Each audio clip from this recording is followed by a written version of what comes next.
Donc, comment avoir une bonne parnassa? C'est une question qui préoccupe beaucoup de gens.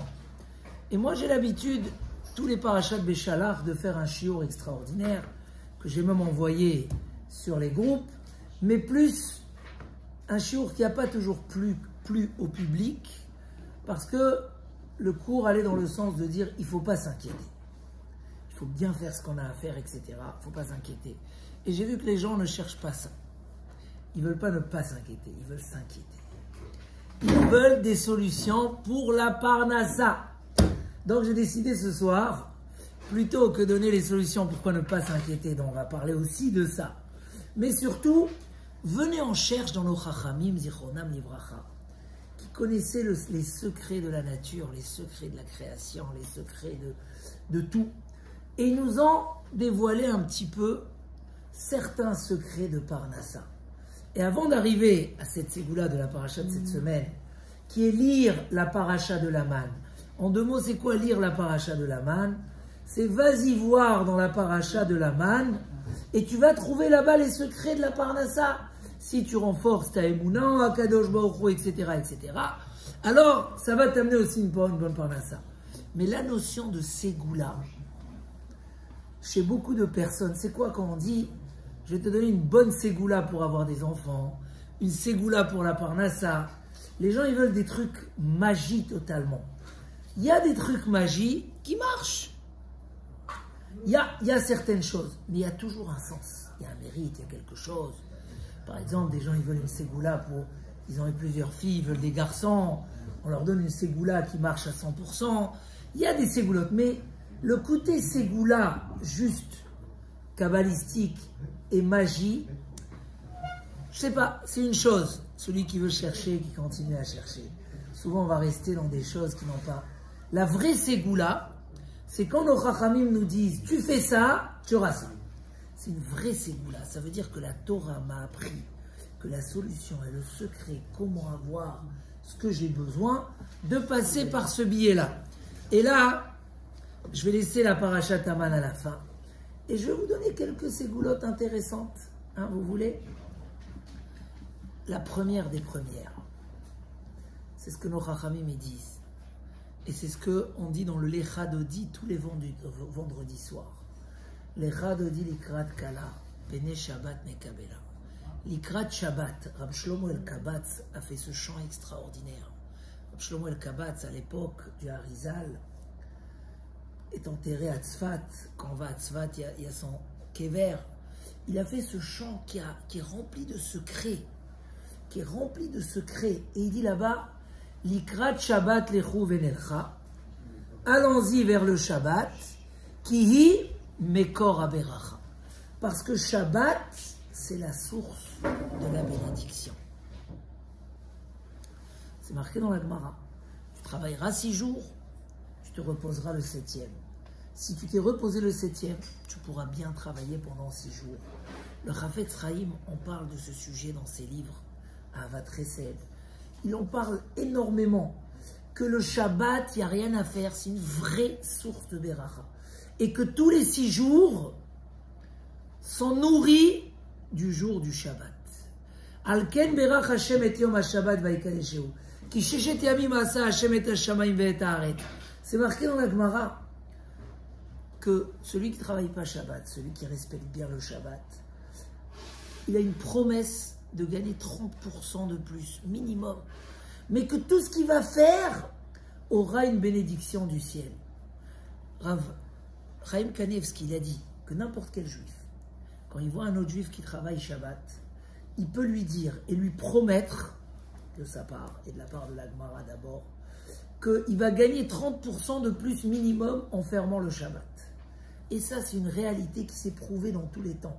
J'ai des gens qui m'ont raconté qu'il y avait des magasins, des gens mamaches, et je l'ai lu dans plein d'histoires. Les gens disaient quand on a fermé Shabbat, on était sûr qu'on va faire faillite. Et il s'est avéré que c'était le contraire. On a gagné beaucoup plus dans les résultats de la fin du mois.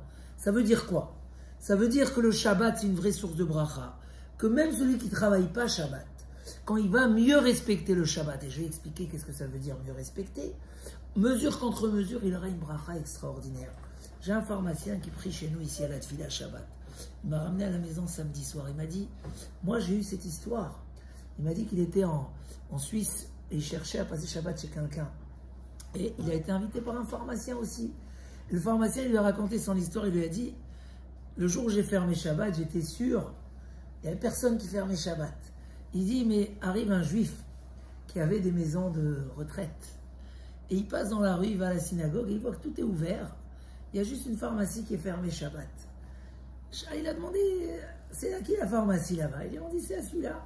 Et tu sais quoi, je cherchais un juif pour travailler avec lui. J'ai besoin, beaucoup, les maisons de retraite, c'est des couches, c'est des machins. Et il a dit, voilà. Et grâce à ce qu'il a fermé Shabbat, il a été repéré par l'autre personne, qui est devenu client chez lui, qui lui a acheté des quantités de marchandises énormes. Mais des histoires comme ça, c'est pas le but de notre cours ce soir. C'est si un homme il s'habitue à essayer de bien faire le Shabbat. Quand je vois que les gens, par exemple, ils disent, moi je fais Shabbat, ma femme elle fait ce qu'elle veut, elle est sur son téléphone. Oui, mais ta femme elle te coupe la moitié de ta bracha. Tu lui dis si elle veut la carte bleue, libre, elle doit être Shomer Shabbat. Ça veut dire le foyer. On va tout de suite apprendre tout à l'heure que le foyer c'est une bracha globale, c'est la bracha du foyer. Kadosh Baruch Hu, il t'envoie pas pour toi en tant qu'individu, il t'envoie pour toi, ta femme, tes enfants. S'il y a du Chilul Shabbat à la maison, on se coupe la bracha, qu'on ne soit pas étonné. La bracha, c'est pas que tu vas gagner sur le champ, c'est que tu vas gagner beaucoup, mais que dans ce que tu vas gagner, il y aura une bracha. La Torah nous dit par exemple avant la Shemitah, tu vas semer pour 1 an et ça va pousser pour 3 ans. Hein, celui qui donnait son maaser là-bas, il avait 10 fois plus quand son fils il a arrêté de donner le maaser. Il a eu 10 fois, dans le champ ça poussait la quantité du maaser que son père il donnait au Kohanim. C'est une histoire dans le Midrash Tanchuma, on va en parler de ça tout à l'heure. Il est descendu de 100% à 10%. Ça veut dire que la bracha chez Akadosh Baruch Hu, c'est quoi? C'est pas forcément que c'est où que tu as gagné comme tout le monde, mais un jour tu as eu une affaire qui t'a fait gagner la folie, ou que tout simplement quand il y a eu des pertes et des dépenses, ça t'a épargné et toi c'est pas venu chez toi et tu n'as pas perdu. Donc il faut croire, il dit Rashi, plus à la bracha intérieure qu'à la bracha extérieure. Il dit Rashi, il y a un homme qui mange, des fois on va hyper cacher, on rachète plein de trucs. En 2 jours tout est terminé, tu dis mais je comprends pas qu'est-ce qui s'est passé. Où tout est parti. Des fois tu te dis mais comment? C'est pas où c'est parti, il n'y a pas eu de bracha. Des fois, on achète, ça reste. Des fois, je dis, mais ça y est, il faut arrêter d'acheter. Pourquoi ça part pas? Il y a une bracha à la maison, je sais pas. On mange, il dit Rashi, tu manges un petit peu, et ça se bénit dans l'estomac. Donc, à part que ça fait gagner des kilos, mais c'est une bracha. Et ça, c'est la vraie bracha. La bracha, c'est quelque chose, des fois, on demande. En Israël, tu as des avrechim qui ont 10 enfants, 15 enfants. Et quand tu vois ce qu'ils gagnent, tu te dis, mais c'est dérisoire. Comment ils vivent? Et des fois, tu vois, c'est Avrechim, ils ont déjà leur appartement. Des fois, ils ont une voiture. Des fois, mais comment vous faites? Alors, ils vont te dire, j'ai un petit plus de ça, je fais des cours là-bas. Oui, mais au total, c'est même pas le SMIC en France. Comment tu vis? Il y a une bracha, des maîtres, on ne peut pas l'ignorer. C'est inexplicable. Des fois, je vois des Avrechim qui vivent bien, je me dis, mais ils ont un père qui est milliardaire ou... Non! Il y a une bracha. Si on veut la bracha d'abord, la première chose, la première sgoula pour la bracha, c'est marqué dans les Sfarim. Parinque, c'est d'avoir un bon Shabbat à la maison. Donc toi, et ça c'est dans le Passouk, dans Bereshit. Il dit le Chavetz Chaim, c'est marqué là-bas, que Akadosh Baruch Hu, on sait que c'est la source de la bracha. C'est marqué Shamon B'Israël et Shabbat.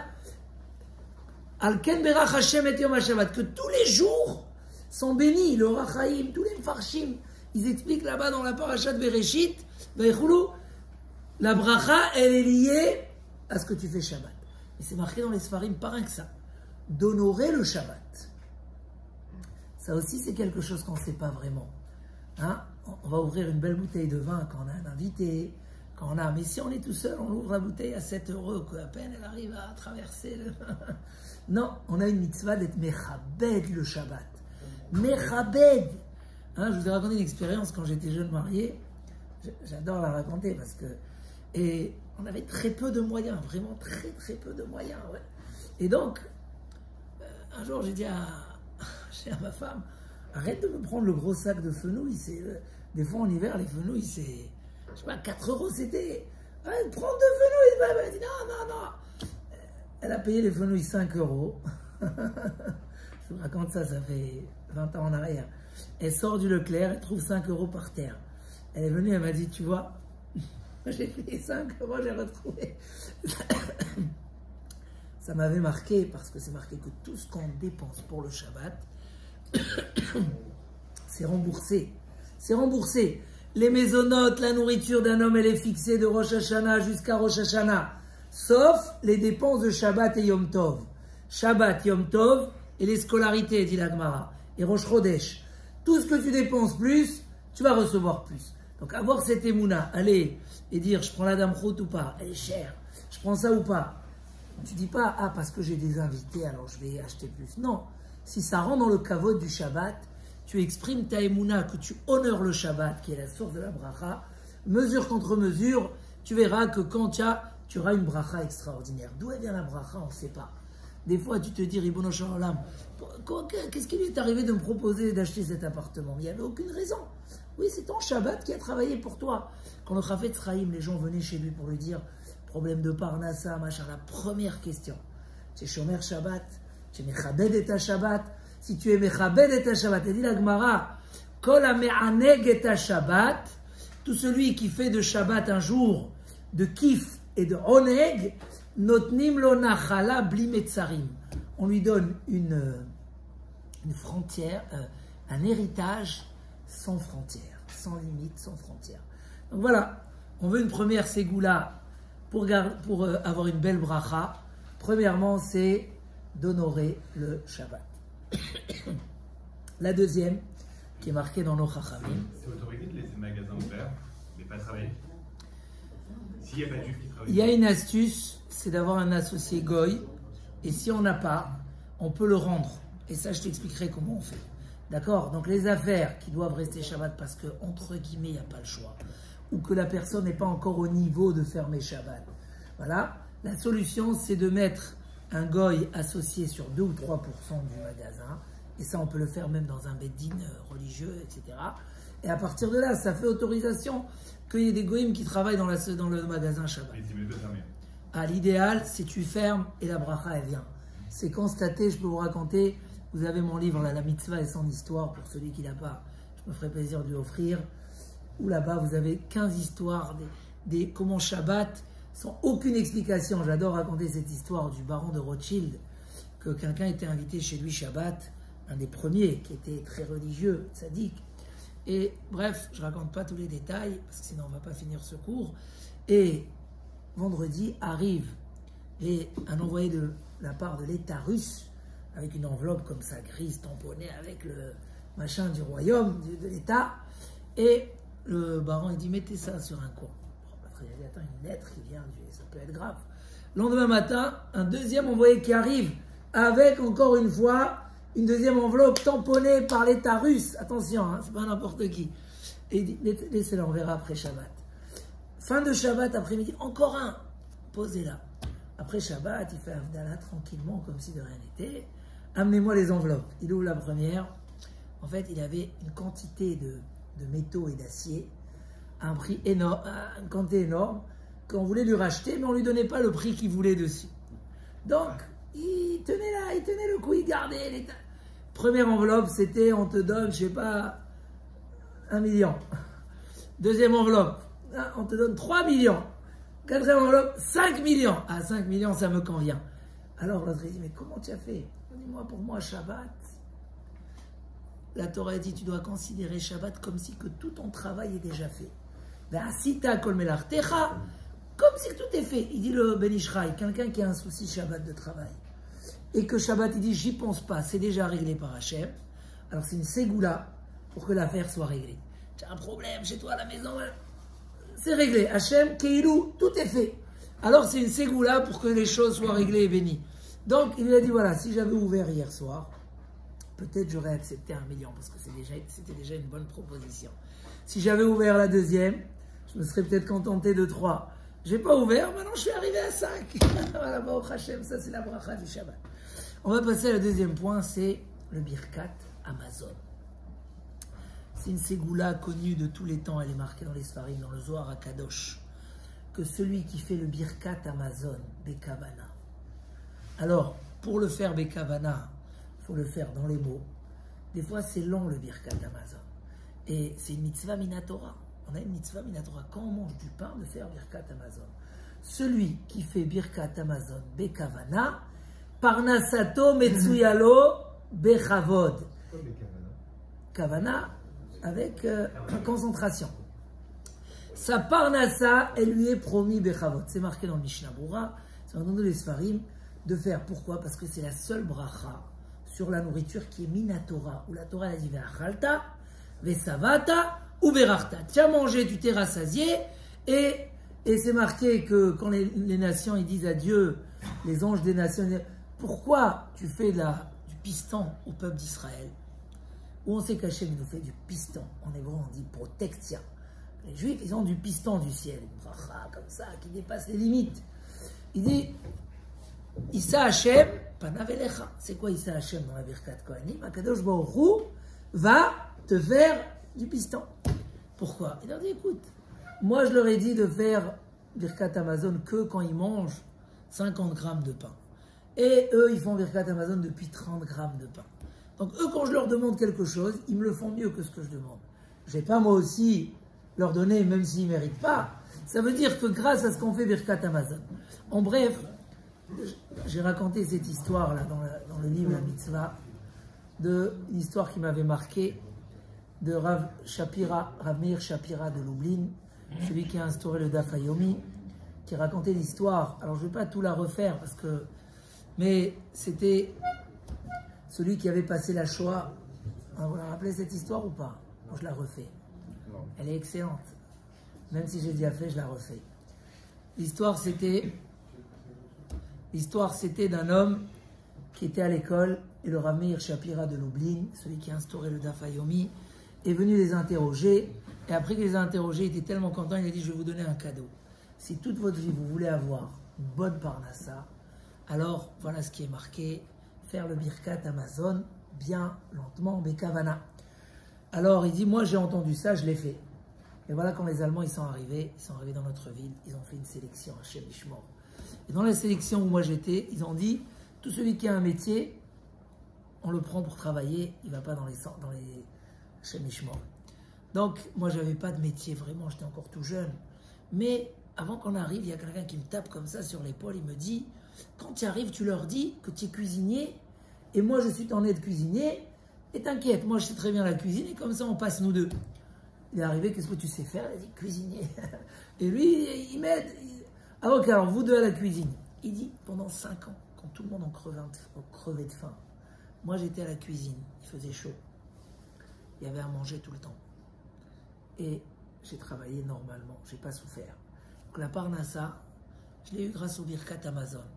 Mais il raconte qu'à la fin, quand les Américains étaient en train d'arriver, il restait juste quelques Allemands qui étaient en train de fuir. Le chef, il lui a dit, ne crois pas que toi tu vas sortir d'ici. Tu as mangé, tu as machin, c'était bien, pas comme tes frères. Avant de partir, t'inquiète, je m'occupe de toi. S'il te plaît, laisse-moi en vie, machin. À un moment comme ça, il ne sait pas pourquoi, le nazi lui a dit, regarde, si tu me fais un trou ici dehors, en 1 heure, je reviens, je te laisse en vie. J'ai besoin de me cacher ici, il faut que je fasse. Et il prend la cuisine, les cuillères, les machins, et là il commence à creuser, la terre elle était dure, c'est impossible de faire un trou de 2 mètres sur 2 mètres. Il ne sait pas quoi faire, et là arrive une charrette de prisonniers russes qui ont cueilli des fruits et des légumes, et quand ils l'ont vu comme ça en train de crever avec une cuillère, ils étaient déjà fin de guerre, ils savaient qu'ils sont libérés bientôt, ils ont commencé à prendre des légumes et à lui jeter. Tac, courgettes, carottes, bon, ils se sentent. Tout autour, il y avait... Bon, passe une deuxième charrette de prisonniers affamés. Oh, regardez là-bas des fruits, s'il te plaît, donne-nous quelque chose à manger, on va manger même des courgettes crues, mais donne-nous. Vous voulez, arrêtez-vous, venez creuser avec moi. Ils sont tous descendus de la charrette, des Russes costauds. Allez hop, tac, en 1 heure, le trou il était fait, il leur a donné tous les fruits et les légumes, et ils sont partis. Arrive l'Allemand, le nazi, il dit, comment tu as fait ça? C'est un miracle. Je sais, les Juifs, dès que les miracles commencent, j'ai plus envie d'avoir affaire avec toi, je te laisse tranquille. Et comme ça, il est resté vivant. Il dit alors, qui c'est qui m'a sauvé? La nourriture. Même là, la nourriture. Depuis que je suis remonté en Israël, jamais j'ai manqué de rien. Et tu vois, la bracha de Rav Meir Shapira de Lublin, c'est de faire Birkat Amazon. Donc, faire attention à son Birkat. Voilà, on veut des secrets de Parnassa. Ils sont marqués. Et il n'y a pas plus fort que ce que Chachamim, ils ont marqué. Tu veux la bracha Birkat Amazon. Troisième chose, avant d'arriver à la paracha, vous voulez encore ou pas? Troisième chose, on l'a étudié cette semaine, la Gemara dans Baba Metzia Nuntet. Léolam, Iye Adam Zahir Birvod Ishto. Un homme doit faire attention au kavod de sa femme. Parce qu'elle se vexe très vite. Et Amarav, je ne sais plus qui, En abracha metsuya bebeto shel Adam, et la bizrut ishto. La bracha, elle est dans la maison grâce à la femme. Chez Nehemar, comme c'est marqué, où les Abraham etiv ba'avura. Abraham Avinu, il a été béni quand il est monté d'Égypte. Ils lui ont donné des cadeaux. Grâce à qui?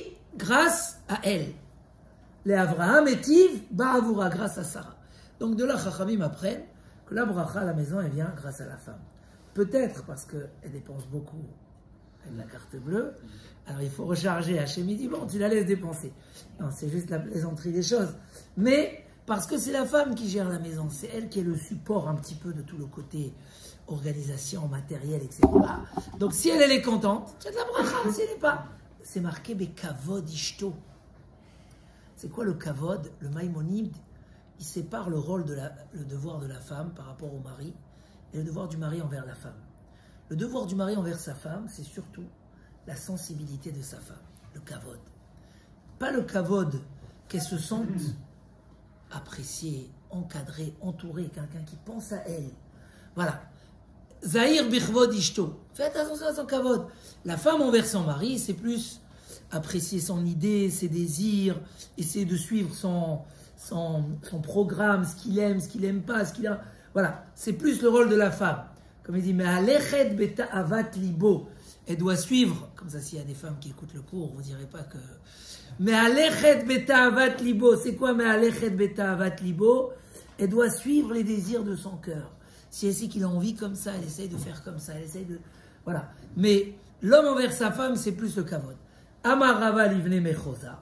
Rava était rave de la ville de Mechosa, qui était une ville riche dans la Gemara.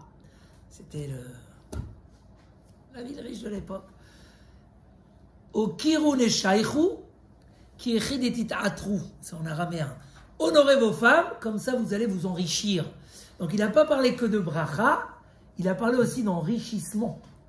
Vous voulez vous enrichir, le kavod de la femme. Donc ça c'est une ségoula qui est très connue, que quand un homme il a un bon shalom baït, et il essaye, alors on n'a pas besoin d'attendre la richesse ou l'envie de richesse pour honorer sa femme. C'est les règles de la vie.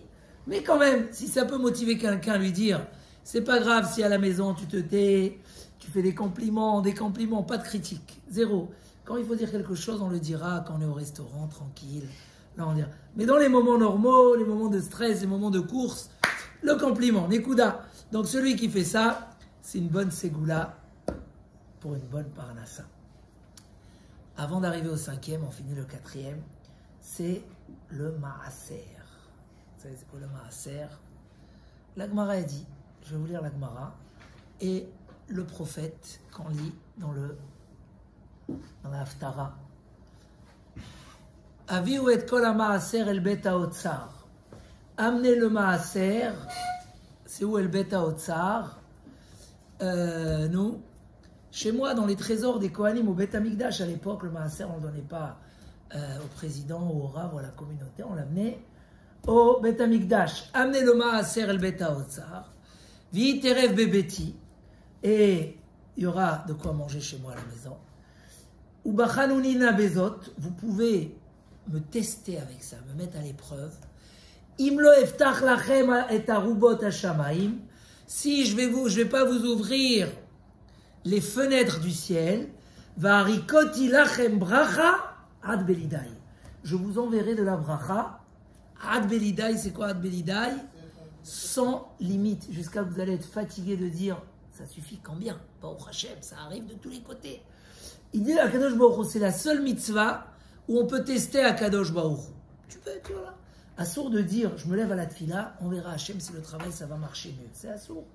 Tu ne sers pas Hachem pour que ça marche mieux dans le travail. Oui, il t'a promis que quand tu fais bien les mitzvot, c'est le passouk dans la paracha de cette semaine, Va'avatem et Hachem Elokechem, où te servirai Hachem, ou Berach et lachmecha ve et memecha, il va bénir ton pain et tes os, Va'asiroti machala mikirbecha, j'enlèverai les maladies de parmi toi. Donc, oui, c'est marqué qu'en général, quand on sert Hachem, Hachem il nous promet une bracha, sauf quand il y a des exceptions.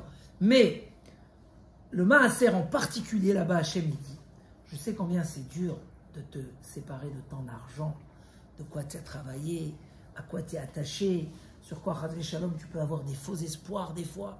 Alors tu sais quoi? Si tu donnes ton maaser, tu viens, tu me testes, et tu verras si je ne vais pas t'ouvrir une bracha ad belidaï. Disent nos chachamim, aser kede shetit asher. Fais maaser pour t'enrichir, aser kede shelo titraser.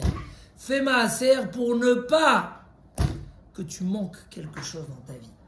D'abord, il y a une promesse que celui qui donne le maaser, il n'aura pas des pertes d'argent.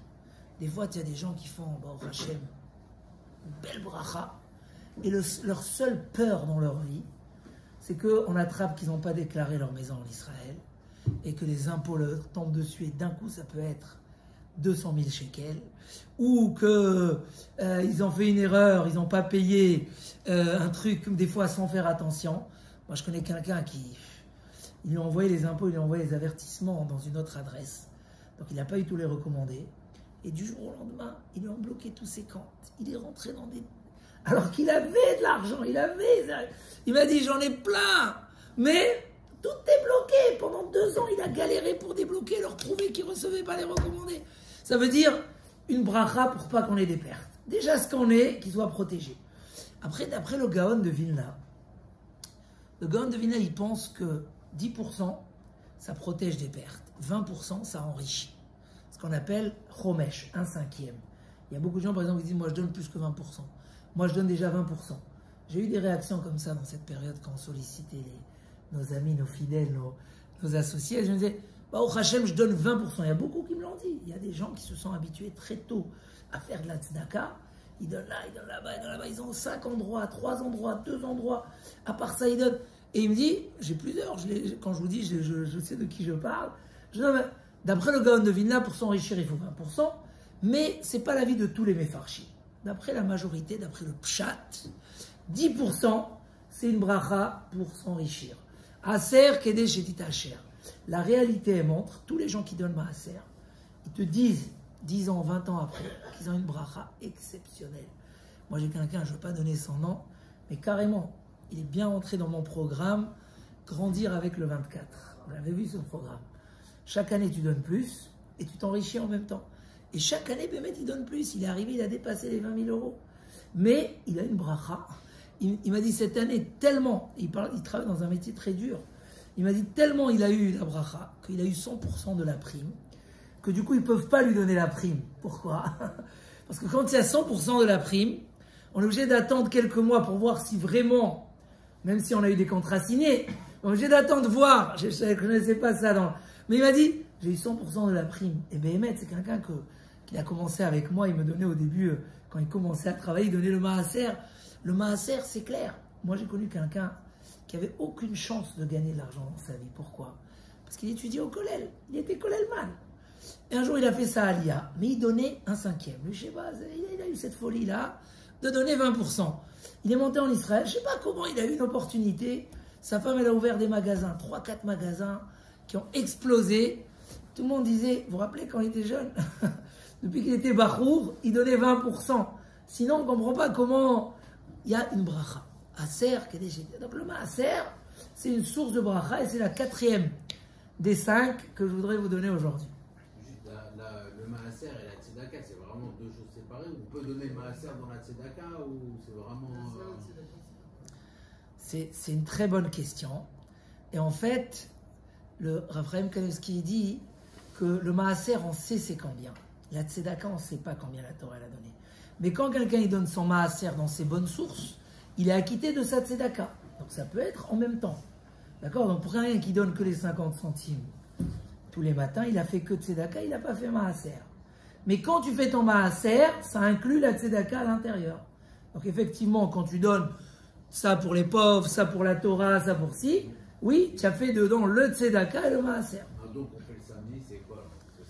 C'est les deux, parce que quand tu es dans une communauté, alors, si tu es dans une synagogue où ils font pas d'action, d'accord, c'est juste pour payer les murs, c'est plus du maaser, c'est pas de la tzedaka. Mais quand tu es dans un endroit où on s'occupe du public, et que quand un jeune il n'a pas de quoi manger, on lui donne à manger, quand les gens ils arrivent Shabbat, ils ont un kiddush gratuit par exemple, oui, ça rentre dans le maaser. C'est la tzedaka, il y a les deux dedans. Il y a la tzedaka et le maaser, inclus.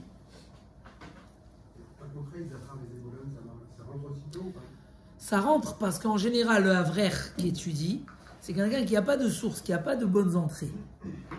D'accord? Il n'a pas de bonnes entrées. Vu qu'il n'a pas de bonnes entrées, donc il vit sur ce que tu lui donnes. Donc c'est de la tzedaka, bien sûr. Et il a des enfants, bien sûr, c'est du maaser. L'essentiel du maaser, c'est ce qu'on donne pour soutenir la Torah. Quand on fait pour Achzakat à Torah, c'est le plus beau des maaser, comme ça il dit le Midrash Tanchuma. Après, je ne parle pas des fois des gens que malgré qu'ils font toutes ces belles choses, ils ont des blocages dans leur parnassa pour d'autres raisons qu'on ne sait pas. Ça peut exister. Parce que dans la Torah, on ne donne pas toujours la règle complète. Il y a des calculs divins qui sont des fois au-delà. Alors là, quelqu'un qui a des blocages, il y a d'autres ségoulottes pour débloquer, d'accord?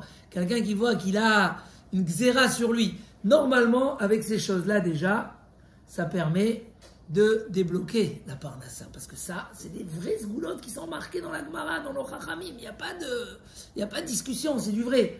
Après, par exemple, il dit là-bas, dans le Sefer Amidot, un homme qui voit que sa parnassa elle est bloquée, qui veut la débloquer, c'est bien, par exemple, de ramener des gens à faire tchouva. Comme ça, il trouve, je ne sais pas pourquoi, il écrit, s'il ramène des gens à faire tchouva, ça va débloquer la parnassa. Il y a comme ça, nous on veut, voilà, quelqu'un qui est en bonne santé, qui veut que sa parnassa soit bénie, voilà ce qu'il doit faire. Et enfin, on arrive à la dernière, qui est la parashat Haman. Hein? On a fait les quatre. On a fait Shabbat, Birkat Amazon, Shalom Bayit et Maaser. Voilà, ça c'est marqué dans la Gemara. Mais on a justement cette fameuse parashat Haman qui vient nous apprendre que dans le désert, et on va la lire un petit peu avec le Midrash, que les Bnei Israël dans le désert, on leur a donné ils se sont plaints, ils ont dit on n'a pas de quoi manger, en Égypte on avait de quoi manger, etc. Kadosh Baruch Hu, il leur a dit le verset suivant, le verset 4. Voici que je vous fais descendre du pain du ciel. Donc nous aujourd'hui on a l'eau du ciel et le pain de la terre. Eux ils avaient l'inverse. Le puits de la terre et l'eau du ciel. C'était, je vous donne le pain du ciel, les gens vont aller récolter au jour le jour. Donc c'était pas donné d'avance pour tout le temps. Comme il dit Rabbi Shimon Bar Yochai. Parce que des fois quand un homme il oublie que quand on lui donne un père, le machal d'un père qui a donné la carte bleue à son fils, qui lui a dit tu te sers quand tu as besoin, je te fais confiance. Le fils, il appelle plus son père. Parce qu'il n'a plus besoin de son père.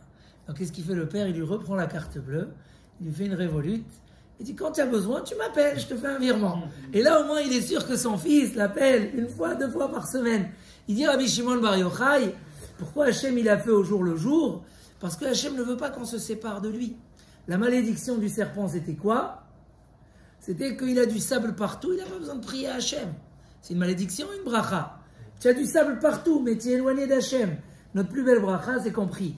Donc quelqu'un qui s'habitue à prier à Hachem sur sa parnassa tous les jours, dans Shema Koleno, et il s'habitue que même quand il réussit, il ne croit pas que ça y est, je peux t'oublier à Kadosh Baruch Hu, alors on peut lui envoyer au mois, à l'année, pour 10 ans en avance, il n'y a pas de problème. Mais là, il fallait Dvar Yom Beyomo, il dit Rabbi Shimon Bar Yochai, pour que tous les jours, on prie à Kadosh Baruch Hu. Donc c'est important, la parashat Haman, on la lit pour nous rappeler que la Emouna, la foi dans la parnassa, c'est le numéro 1. Les Ma'ananasenu, comme ça, je vais le mettre à l'épreuve. À Yeler Betorati Imlo. La manne, c'était une épreuve. Si les Bnei Israël vont suivre la Torah ou ils ne vont pas suivre la Torah. Pourquoi la manne, c'est une épreuve? Il n'y a pas plus beau que se lever le matin et voir son frigidaire qui se remplit, tout seul. Pourquoi je dis que c'est une épreuve? Pourquoi c'est une épreuve? Pourquoi c'est une épreuve? C'est habitué. C'est habitué. Et c'est une épreuve que, est-ce que je respecte la Torah ou pas? Ah, on a tendance à l'oublier, on pense que c'est normal. D'accord, on oublie que ça vient du ciel, etc. Mais il y a ici plusieurs explications. La première, c'est comme il a dit Guy, c'est une épreuve, c'est le Sforno qui dit ça, c'est l'épreuve de la richesse. Il dit le roi Salomon, quand j'ai peur d'être riche et de dire Mi Hachem, c'est qui Hachem? Je crois que ça y est, c'est moi qui gagne, c'est normal. Donc c'était une épreuve de leur dire vous allez recevoir tous les jours.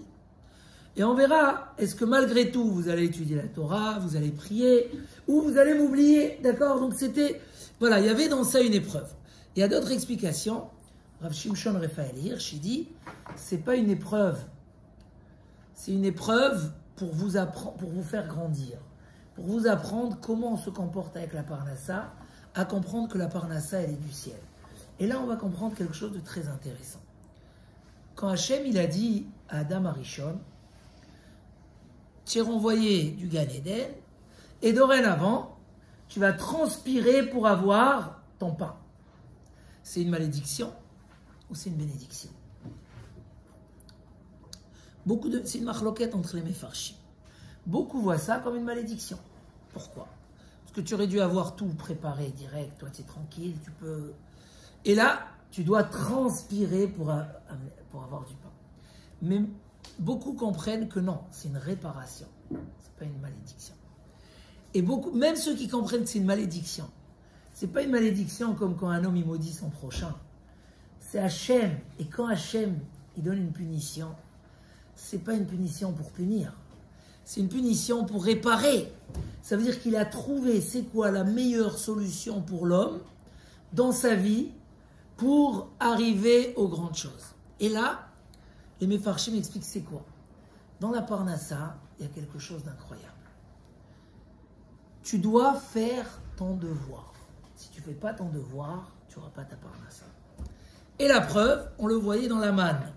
Celui qui faisait la grasse matinée et que, Ilan, lâche-moi, Ilan, chacun avait sa portion, d'accord? Chacun avait sa portion prête. Elle était effectivement loin ou proche par rapport au mérite de la personne.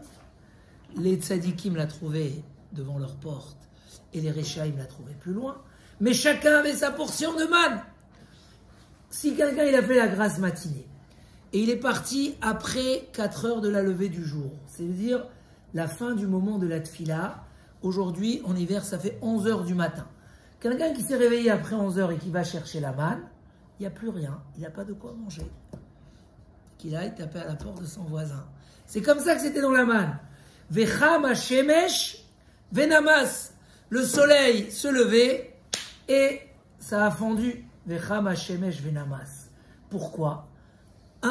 Il dit, ça vient nous apprendre qu'il ne faut pas être fainéant, il faut aller travailler. Le fainéant n'a pas de parnassa. Et on a beaucoup développé ça ce matin, je crois que Raphaël, tu étais là. On a beaucoup développé ça ce matin. 4 choses l'homme il doit renforcer tous les jours. La tfila, la Torah, les actions. Et derech eretz, la parnassa, le travail. Un homme est fainéant, un homme de nature, il n'aime pas. Et Hachem, il a dit, je te bénirai dans Bechol Maase Yadecha, dans le travail de tes mains. Si tu travailles, je te bénis. Si tu ne travailles pas, tu ne bénis pas. Pourquoi Hachem il veut qu'on travaille? Hachem nous a dit comme ça.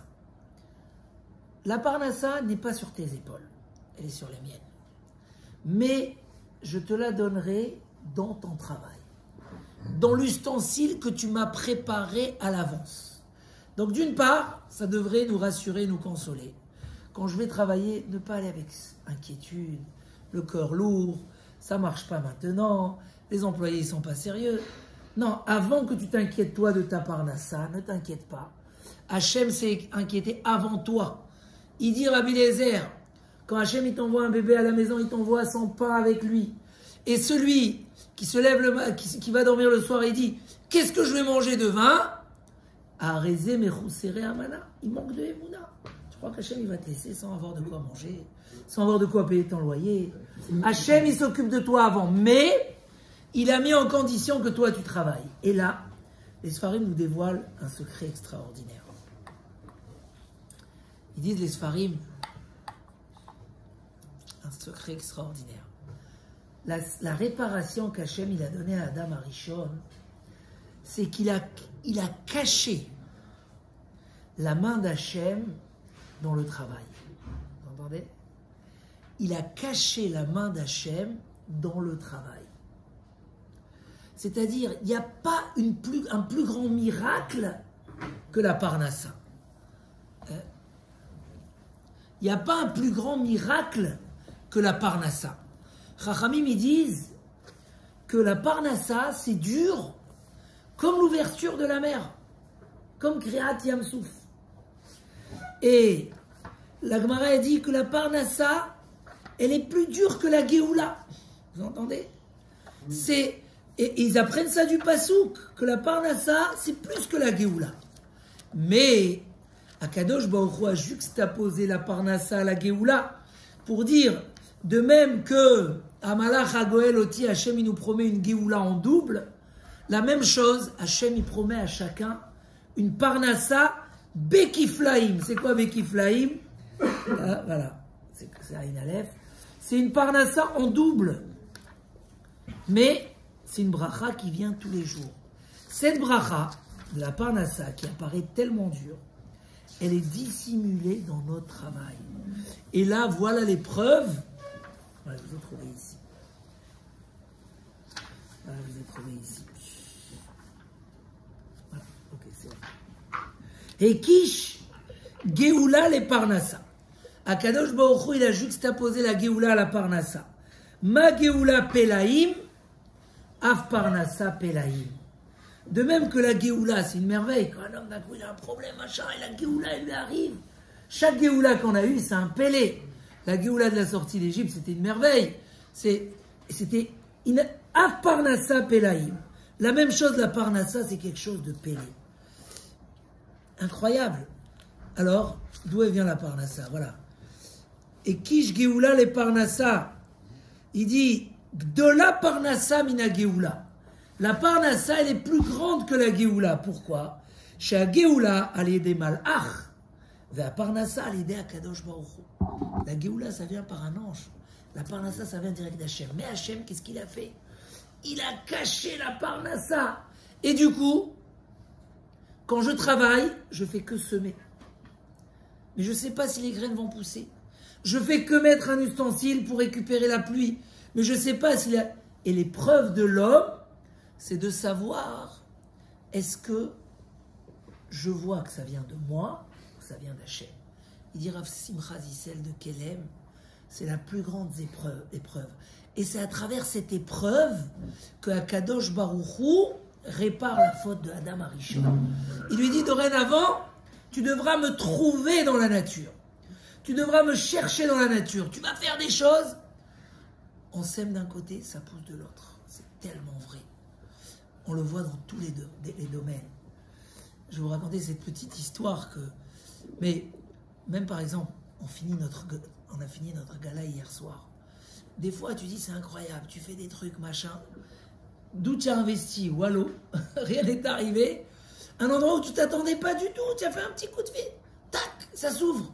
C'est quoi l'explication? C'est qu'Hachem, il veut nous montrer. C'est ça, Parashat Aman. Parashat Aman, c'est de comprendre.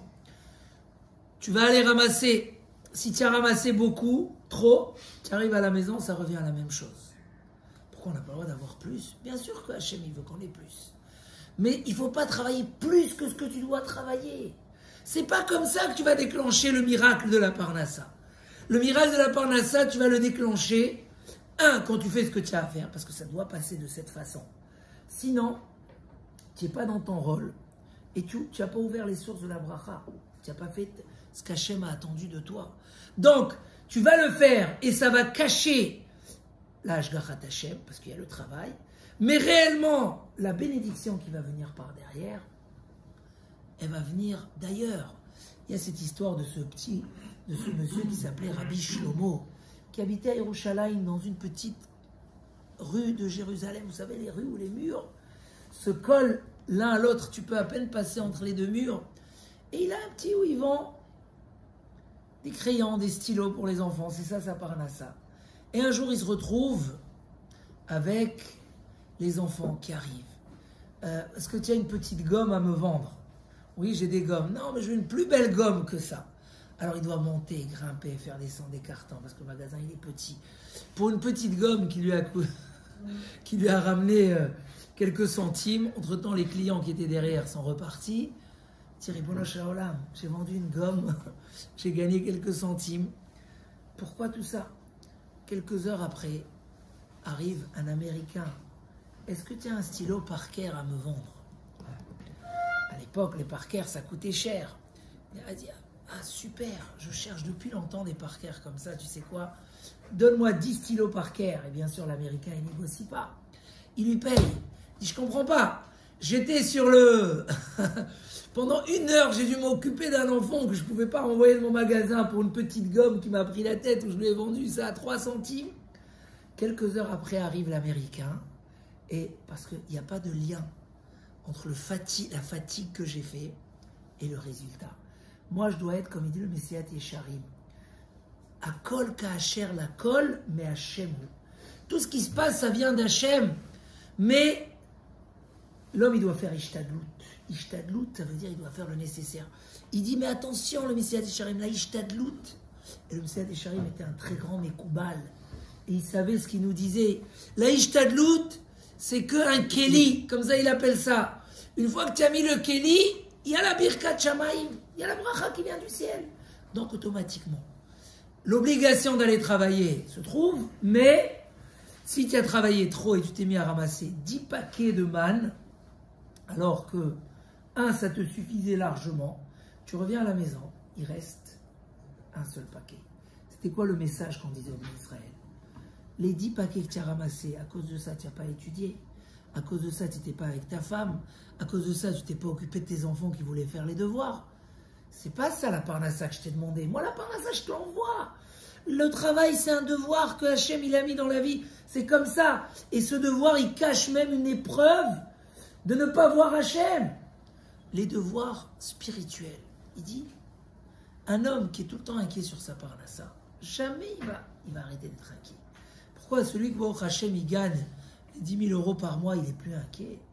Va les voir. Ils sont tout le temps, après les 10 000, on est déjà inquiet pour avoir les autres 10 000. Comment on fait? Donc il n'y a pas de fin. Comment un homme, il va faire ses devoirs dans la vie? Comment un homme, il va étudier la Torah? Comment il va décider d'aller à la Tfila? Voilà, on a quelques médecins qui ont décidé de rester ici le matin jusqu'à 10h30, 11h. Ils restent tous les matins. Ils ont pris cette décision avec courage.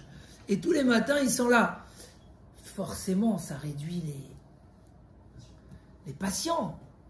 Donc quoi, à la fin de l'année, il y aura un moins? Pas du tout. Celui qui n'a pas ramassé assez pour des bonnes raisons, c'est pas le fainéant. C'est celui qui ne s'est pas levé, celui qui s'est levé le matin. Mais il est parti. Il a ramassé un sac. Il a dit, bon, j'ai pas le temps de ramasser le deuxième. Je dois aller maintenant étudier, etc. Quand il est arrivé, il a retrouvé sa bracha. Il a retrouvé tout ça. Donc, c'était ça le message de la manne. Quand tu lis la parashat Aman, et tu te rappelles régulièrement que ta bracha elle vient du ciel, et que tu dois faire tout. Si tu es fainéant, alors tu es responsable de ce que ta marche, ça ne marche pas. Mais si tu es plus fainéant, tu n'as pas le devoir maintenant de te bourrer de travail au-delà de ce qu'un homme doit faire dans sa vie. Et il dit là-bas que si un jour, tu veux réduire de ton travail, tu as le droit. Et tu verras que la bracha elle va arriver dans ce que tu fais. Et dit la Gemara, je vais terminer avec ça. Celui qui a l'habitude d'aller au Beth Knesset tous les jours. Et un jour il n'est pas allé parce qu'il avait un rendez-vous financier. Alors, Akadosh Baruch Hu, il demande où il est. Akadosh Baruch Hu, il s'intéresse. Melech haolam, melech malchei amlachim. Shoel, où tu étais ce matin? S'il est parti pour faire une mitzvah, très bien, bracha. S'il est parti pour son travail, en no galo, il n'aura pas de bracha dans ce rendez-vous. C'est marqué dans la Gemara. Pourquoi? Maïta'ama, dit la Gemara, hayal olivtoach beshem Hashem. Il aurait dû avoir bitachon b'Hashem. C'est ce que nous dit le Chovot Halvavot. Que même si le Chovot Halvavot, il dit, il y a un bitachon avec ishtadlut. C'est quoi bitachon avec ishtadlut? J'ai la confiance, mais je fais quand même le nécessaire. Il dit, mais l'homme, il doit être apaisé. Que ça va aller. Pense bien, ça ira bien. Mais comment je peux penser bien? Si tu as une foi, une émouna à Kadosh Baruch Hu, même si tu ne mérites pas, Kadosh Baruch Hu, il fait du chesed avec celui qui mérite et celui qui ne mérite pas. Les Miché Raoui ou les Miché No Raoui, le langage de Chovot Halvavot. Mnuchat Nefesh Hamoteach, la tranquillité. C'est pas une tranquillité de ne pas prendre les charges de la vie. En prenant les charges de la vie. Mais voilà d'avoir la émouna. Tout celui qui lit la parashat Aman tous les jours, c'est la 5e ségoula. Donc, on a les 5 plus belles ségoulottes du Talmud, de nos Chachamim, pour Bezrat Hashem, comme je le vous souhaite ce soir, avoir une belle bracha dans tout ce que vous faites. Et une bracha en quantité, mais surtout une bracha en qualité. Et que cette bracha soit une bracha qui se propage sur la famille, sur les enfants, sur notre tranquillité d'esprit, sur nos devoirs spirituels, Bezrat Hashem. Le secret, c'est quoi? Là, je vais les commencer à l'envers. Lire Parashat Aman. C'est quoi lire Parashat Aman? J'ai pas le temps de la lire tous les jours. Mais je vais essayer de réfléchir à ce que c'est Parashat Aman. C'est ce qu'on a expliqué maintenant, que la bracha vient du ciel. Il n'y a pas besoin de se tracasser, être inquiet, faire mon devoir, oui le faire, mais le résultat va être selon ce que je mérite, selon ce que je demande à Hachem. La quatrième, c'était le maaser, ne pas avoir peur. C'est une vérité. Tu donnes, tu vas être béni. Aser kedeshetita asher. C'est promis dans la Torah. Il n'y a pas de raison. Voilà. La troisième, c'était le Shalom Bayit.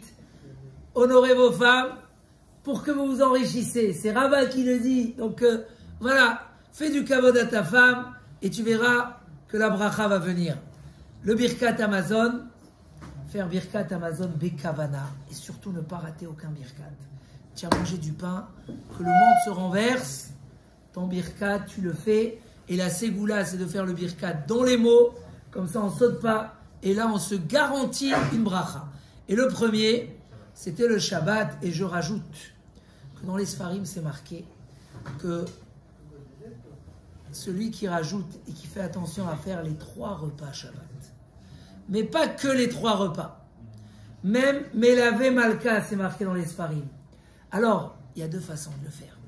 Il y a faire Seuda Shlishit avec du pain, c'est le mieux.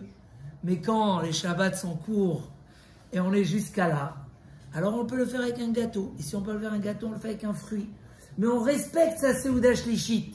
Je peux du pain, je prends du pain. C'est tout celui qui fait 3 Seudot Shabbat, il honore le Shabbat, il montre comment il est confiant le Shabbat.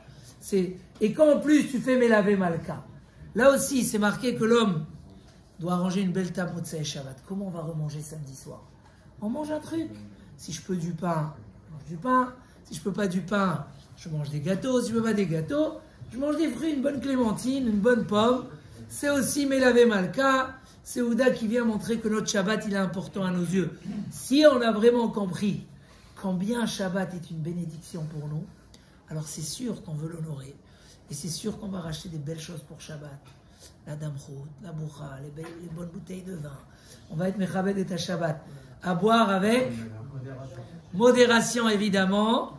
Et accomplir bien ces seudot de Shabbat. Faire des beaux et Bezrat Hashem. On sera comblé de bracha.